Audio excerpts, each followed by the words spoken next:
What if everything you believed was shaped by history you never saw? Deep beneath the cobblestone streets of Rome, past the Swiss guards, and behind walls of fortified stone, lies a labyrinth. 53 miles of shelving, 12 centuries of human history, millions of pages of parchment, bound in leather and sealed with wax. For hundreds of years, it was known as the Archivum Secretum, the Vatican Secret Archives. This story begins with a question no religion can fully answer. When an institution claims to hold the keys to the eternal kingdom, what happens when it locks the doors to its own past? Whisper networks and internet forums claim that these vaults hold the suppressed Gospels of Christ, that they harbor proof of extraterrestrial life, that somewhere in the darkness sits the Chronovisor, a rumored device capable of looking back through time. But the reality of the archive is far more profound, and in many ways far more unsettling than any conspiracy theory. Secretum, decertum non signum secretum in clandestino senso, signit privatum.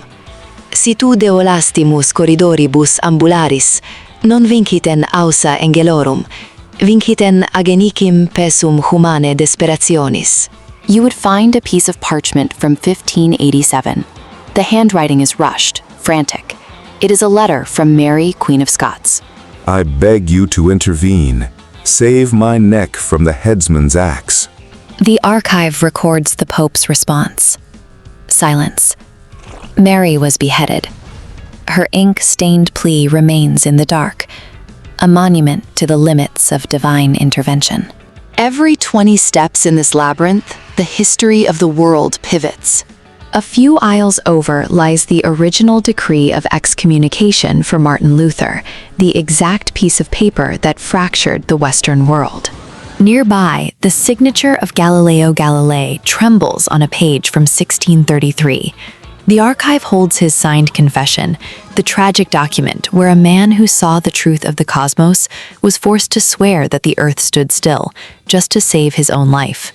In 2001, a Vatican researcher stumbled across a misfiled document the size of a dining room table, the Chinon parchment. It proved that in 1308, the Pope had actually absolved the Templars.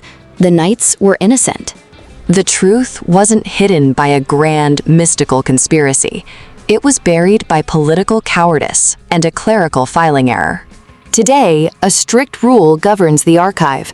Documents are sealed for 75 years. This means the most explosive secrets of the modern era, the internal correspondence of Pope Pius XII during the Holocaust, the early paper trails of the global abuse crises, have been kept in the dark. We want there to be a hidden vault of magic, because the alternative is terrifying. The alternative is that there is no grand secret. The alternative is that the people who built the greatest spiritual empire in human history were just as frightened and just as deeply flawed as the rest of us. The archive strips away the mythology of the divine, leaving only the fragile architecture of human belief.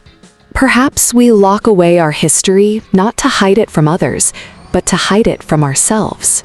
To maintain the illusion that we are guided by providence, rather than stumbling through the dark, leaving a trail of paper behind us, hoping someone, some gay, will read it and understand what it meant to be alive.